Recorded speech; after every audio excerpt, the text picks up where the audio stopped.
पुरानी पेंशन की बहाली के मुद्दे पर आंदोलित सरकारी कर्मचारियों के शक्ति प्रदर्शन से प्रधानमंत्री नरेंद्र मोदी और बिहार के मुख्यमंत्री नीतीश कुमार की जहां नींद उड़ गई है, तो दूसरी तरफ एनडीए के घटक दलों के भी होश फाख्ता हो गए हैं। और आपको बता दें कि पुरानी पेंशन की बहाली के मुद्दे पर आंदोलित सरकारी कर्मचारियों का प्रभाव इतना ज्यादा एनडीए के घटक दलों पर पड़ चुका है कि वो अपने सुर बुलंद करने शुरू कर चुके हैं। लिहाजा अब एनडीए के घटक दलों में ही भगदड़ जैसी स्थिति बनती हुई नजर आ रही है। इसीलिए आनंद फानन में ही अब बिहार के दौरे पर केंद्रीय गृह मंत्री अमित शाह रवाना हो चुके हैं। यानी आज गृह मंत्री अमित शाह का बिहार दौरा है और वहां पर जाकर के वो डैमेज कंट्रोल करने की कोशिश करेंगे, क्योंकि एनडीए के घटक दल बुरी तरीके से डरे हुए हैं। और पुरानी पेंशन की बहाली के मुद्दे पर आंदोलित सरकारी कर्मचारियों ने बिहार की राजधानी पटना में जिस तरीके से अपना शक्ति प्रदर्शन किया है, उसके नाते से बिहार का पूरा सियासी समीकरण बदलता हुआ नजर आ रहा है। और चुनावी सिनेरियो को अगर देखा जाए तो एनडीए को भारी नुकसान भी हो सकता है। और इसका कारण यह है कि पुरानी पेंशन की बहाली के मुद्दे पर आंदोलित सरकारी कर्मचारियों का प्रभाव समूचे बिहार में देखने को मिल रहा है। लेकिन यह प्रभाव सिर्फ एक दिन के प्रयास से नहीं हुआ है, बल्कि पुरानी पेंशन की बहाली के मुद्दे पर आंदोलित सरकारी कर्मचारियों ने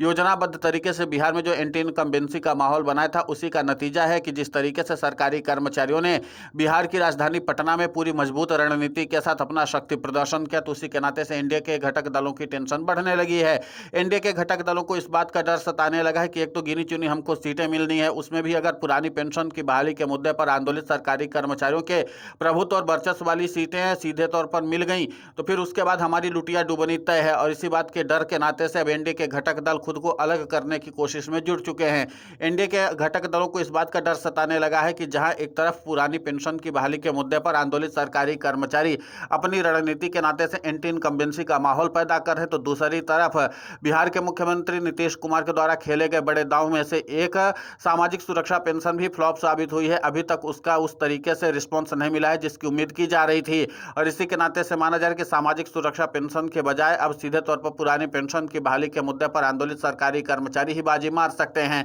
इसलिए एनडीए के घटक दलों को लगने लगा है कि पुरानी पेंशन की बहाली के मुद्दे पर आंदोलित सरकारी कर्मचारियों के साथ अगर हम पंगा ले लेते हैं, तो हमारा सियासी समीकरण कहीं उत्तर प्रदेश की तरह बिगड़ न जाए। आपको बता दें, कुछ चिराग पासवान की पार्टी हो या फिर जीतन राम मांझी की हो या फिर उपेंद्र कुशवाहा की पार्टी हो, हर किसी को इस बात का डर सताने लगा है कि पुरानी पेंशन की बहाली के मुद्दे पर आंदोलित सरकारी कर्मचारी अगर अपने इंपैक्ट को मजबूती से रखने में सफल हो जाते हैं, तो हम अपने सियासी गुणागणित को सेट नहीं कर पाएंगे और हो सकता है कि हम उतनी सीटें ही हासिल न कर पाएं जिसके नाते से हम सत्ता में वापसी कर सकें। और आपको बता दें कि सबसे ज़्यादा सीटें इस बार बिहार में बीजेपी लेने वाली है। उसके बाद जो सीटें बचेंगी वो जेडीयू लेगी, फिर उसके बाद चिराग पासवान की पार्टी लेगी, फिर इसके बाद जीतन राम मांझी की पार्टी लेगी, और उसके बाद जो सीटें बचेंगी उस पर फिर उपेंद्र कुशवाहा को मिलेंगी। तो जाहिर सी बात है कि एनडीए के घटक दलों की सीटों का आंकड़ा जो है वो बेहद कम होता चला जा रहा है। और उसके बावजूद अगर पुरानी पेंशन की बहाली के मुद्दे पर आंदोलित सरकारी कर्मचारी इसी तरीके से इंपैक्टफुल तरीके से अपने मूवमेंट को आगे बढ़ाते हैं, तो फिर जाहिर सी बात है कि एनडीए के घटक दलों को सबसे ज्यादा नुकसान उठाना पड़ सकता है।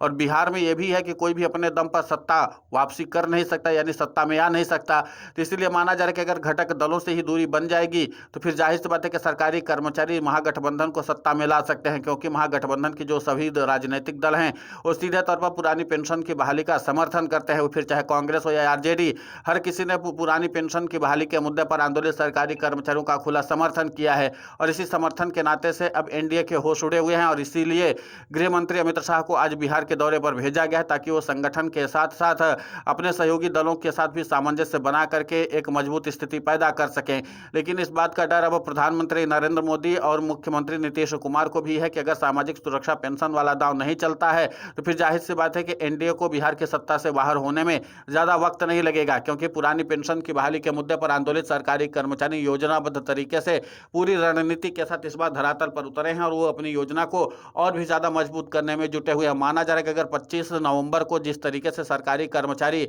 राष्ट्रीय राजधानी दिल्ली में अपना शक्ति प्रदर्शन करने जा रहे हैं, उसके नाते से बिहार का पूरा सिनेरियो बदल जाएगा। क्योंकि एक तो पटना में सरकारी कर्मचारियों ने जबरदस्त तरीके से शक्ति प्रदर्शन करके अपनी ताकत को दिखा दिया है।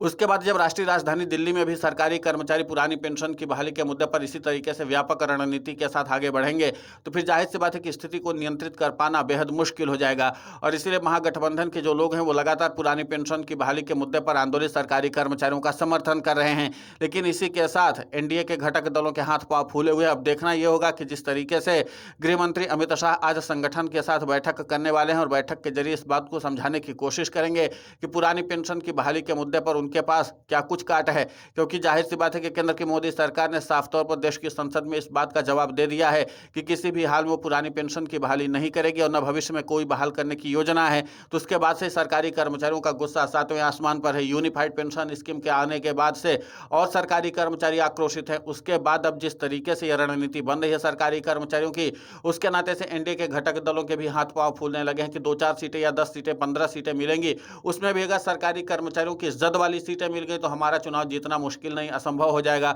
और जब हम चुनाव ही नहीं जीतेंगे तो गठबंधन में रह करके करेंगे क्या? फिर गठबंधन में वैसे भी महत्व नहीं मिलना है जब सीटें नहीं रहेंगी। तो जाहिर सी बात है कि एनडीए के घटक दल अब दूरी बनाने की कोशिश में जुटे हुए हैं, लेकिन उनको डैमेज कंट्रोल करने के लिए गृह मंत्री अमित शाह को भेजा गया है, यानी कि जो भाजपा के चाणक्य हैं वो पहुंचे हुए हैं और माना जा रहा है कि अगर अमित शाह से बात नहीं बनती है तो फिर उसके बाद जेपी नड्डा से भी बात की जाएगी और स्थिति को संभालने की कोशिश की जाएगी। लेकिन ये सब बातें क्यों कही जा रही, वो इसलिए कही जा रही हैं क्योंकि 14 सितंबर को सरकारी कर्मचारियों ने शक्ति प्रदर्शन किया। फिर उसके बाद सीधे तौर पर अगर देखा जाए तो 15 सितंबर को प्रधानमंत्री नरेंद्र मोदी का बिहार दौरा होता है और बिहार दौरे में इस बात के संकेत साफ तौर पर मिलते हैं कि पुरानी पेंशन की बहाली के मुद्दे पर आंदोलित सरकारी कर्मचारियों ने अपना प्रभाव और प्रभुत्व दिखा दिया है और जिसको हम नियंत्रित कर पाने में असफल हो रहे हैं। इसीलिए अब प्रधानमंत्री नरेंद्र मोदी ने अपना अंतिम दांव चला है और वो दांव है अमित शाह। अब अमित शाह के जरिए स्थिति को नियंत्रित करने की कोशिश की जाएगी। फिलहाल इस पूरे घटनाक्रम को लेकर के आपकी प्रतिक्रिया बहुत महत्वपूर्ण होती है, आप हमें कमेंट करके जरूर बताएं। साथ ही पुरानी पेंशन की बहाली के मुद्दे पर हम लगातार आंदोलित होकर के खबरें चला रहे हैं। आप हमारे समर्थन के लिए चैनल को सब्सक्राइब करें, खबर को ज़्यादा से ज़्यादा शेयर करें ताकि पुरानी पेंशन की बहाली का मुद्दा और बुलंद हो।